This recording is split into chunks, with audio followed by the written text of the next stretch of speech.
Retail sales plunged in March as businesses shuttered from coast to coast and wary shoppers restricted their spending, a drop that was by far the largest in the nearly 3 decades the government has tracked the data. Total sales, which include retail purchases in stores and online as well as auto and gasoline sales and money spent at bars and restaurants, fell 8.7% from the previous month, the Commerce Department said Wednesday. The situation has almost certainly worsened since then. Most states did not shut down non-essential businesses until late March or early April. Retail and food services sales. Percentage change from previous month. Plus 8%. Plus 6. Plus 4. Plus 2. 0. 2. 4. 6. March 20.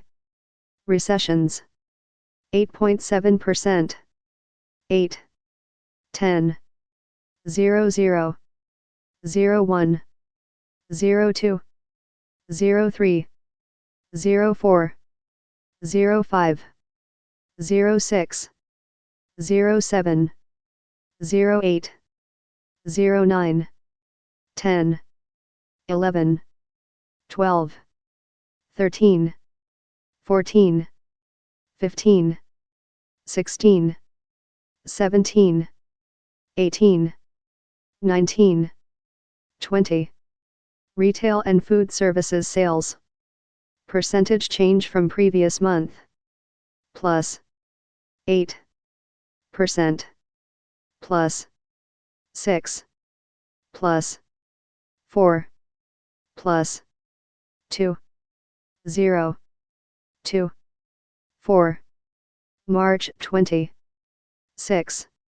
8.7%. Recessions. 8. 10. 0 0. 0 5. 10. 15. 20. Note, seasonally adjusted. Source, U.S. Department of Commerce. By the New York Times. What happens to retail matters to the broader economy. The sector accounts for more than 1 in 10 U.S. jobs, only healthcare employs more. Its stores generate billions of dollars in rent for commercial landlords, ad sales for local media outlets, and sales tax receipts for state and local governments. If retailers survive and can quickly reopen and rehire workers, then the eventual economic recovery could be relatively swift. But the failure of a large share of businesses would lead to prolonged unemployment and a much slower rebound. But programs meant to support businesses, including government-backed loans and grants to keep businesses afloat, have gotten off to a rocky start. They need lifeboats, and the lifeboats arena getting out there fast enough, said Diane Swank, chief economist at Grant Thornton. This is a time when speed matters more than bureaucracy. A detailed county map shows the extent of the coronavirus outbreak, with tables of the number of cases by county. President Trump cut off funding for the World Health Organization on the same day that New York City, the epicenter of the pandemic, revised its death toll sharply upward to include people never tested but presumed to have been killed by the virus. That took the total in the city to more than 10,000 and pushed the national toll above 26,000. A similar revision took place in Britain, where the government released data showing the death toll to be at least 10% higher than the official count of 12,107, with the new total taking into account deaths in nursing homes and private residences. The modifications underscored the evolving picture of the ultimate toll. Worldwide, at least 125,000 people have died and roughly 2 million have tested positive for the virus. There remains no effective therapeutic treatment and it is likely to be at least a year until a vaccine is produced. Even as some European countries took the first, tentative steps to restart their economies and governors in the United States began to outline similar plans, much of the world remained under orders to stay home. The International Monetary Fund warned on Tuesday that the impact of shuttering factories, closing stores and bringing global commerce to a halt could produce the worst downturn since the Great Depression. but with the United States still leading the world in new infections and deaths, state officials who roundly rejected President Trump's claim that he had a total authority over the decision to restart the economy said that the resumption of business would be a slow, step-by-step process, and that the new normal would look very different for the foreseeable future. Governor Gavin Newsom of California avoided providing any timeline, but said face coverings were likely to be a feature of public life, at least for a time. Patrons of restaurants will probably be required to have their temperatures taken before being seated and will be served by someone in a mask and gloves, he added. Menus might be disposable. While President Trump's claim of unfettered presidential power was rejected by legal scholars across the ideological spectrum, he did have the authority to order the Treasury Department to break with protocol and feature the president's signature prominently on the stimulus checks scheduled to be mailed to millions of Americans in the coming weeks. President Trump's decision on Tuesday to halt funding for the World Health Organization in the midst of a pandemic fueled widespread criticism of the U.S. and threatened new divisions during a global battle that has already strained some international ties.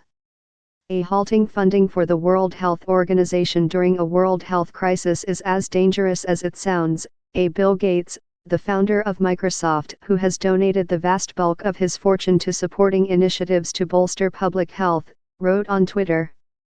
Their work is slowing the spread of COVID-19, and if that work is stopped, no other organization can replace them. The world needs WHO now more than ever. Mr. Trump's attack on the WHO, which was founded after World War II as part of the United Nations to promote and protect the health of all peoples, was the latest example of the president's attempt to shift the blame for the handling of the crisis. So much death has been caused by their mistakes, the president told reporters during a White House briefing. He said the WHO willingly took China's assurances to face value and pushed China's misinformation.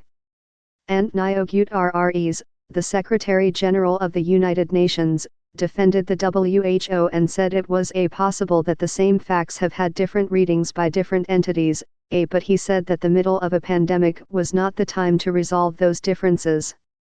Universities have suffered major financial losses after closing down their campuses to stop the spread of the coronavirus, and many are anticipating a significant enrollment drop in the fall, especially from foreign students, who usually pay full tuition and help keep schools afloat. Even some wealthy universities have already frozen salaries and new hiring, while delaying construction projects and anticipating the need to slash scholarships. In the wake of the pandemic, lucrative spring sports seasons have been cancelled, room and board payments have been refunded, and students at some schools are demanding hefty tuition discounts. Other revenue sources like study abroad programs, campus bookstores and research grants have dried up. Some institutions are projecting $100 million losses for the spring, and many are now bracing for an even bigger financial hit in the fall, when some are planning for the possibility of having to continue remote classes. They anticipate that many students will choose not to return for online learning, or may need to take a gap year or choose less expensive educational options amid widespread unemployment. A higher education trade group has predicted a 15% drop in enrollment nationwide. The combination of fear for health and safety and the economic impact at the same time is one that I have not experienced, and I don't think most university leaders have, said Kent D. Siverud, the Chancellor of Syracuse University. At President Trump's suggestion, his name will appear on the economic stimulus checks that will be mailed to millions of Americans beginning next month, the Treasury Department said on Tuesday.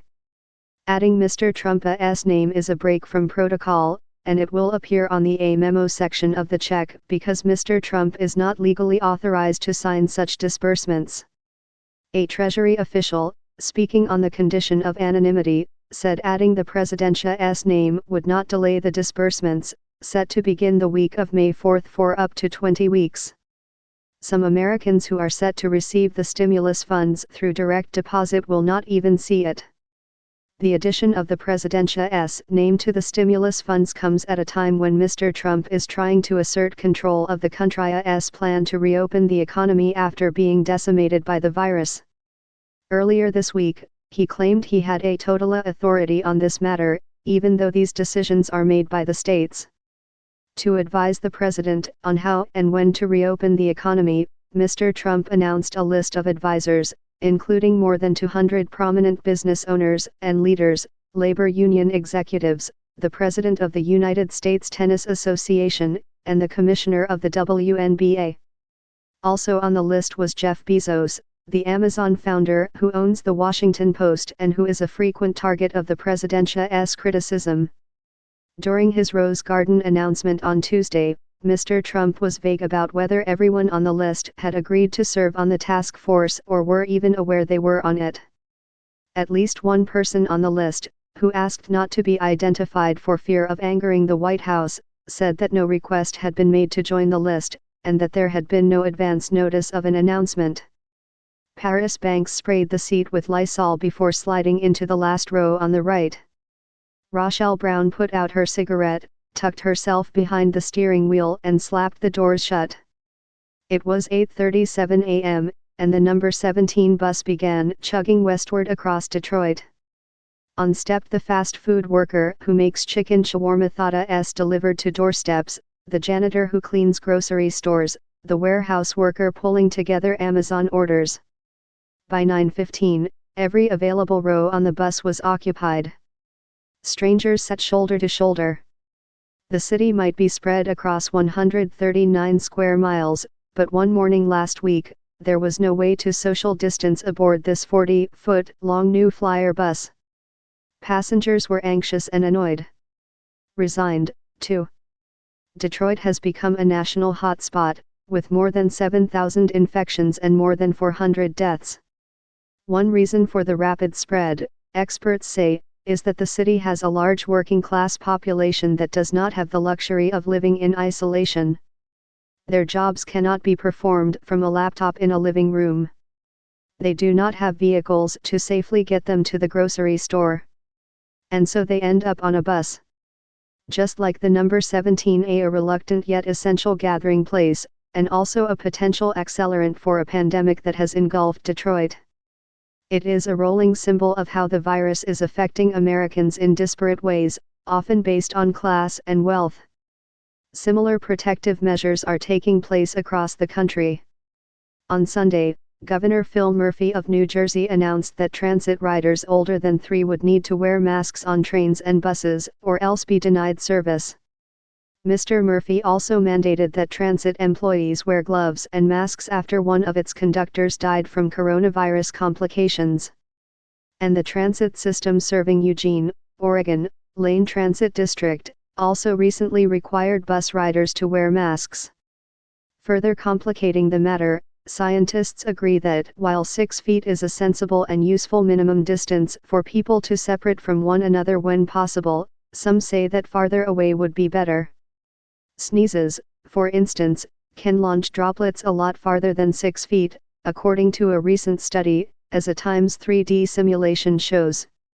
Rubber boots hung from a tree of wooden pegs in soggy Central Park after being sterilized with chlorine.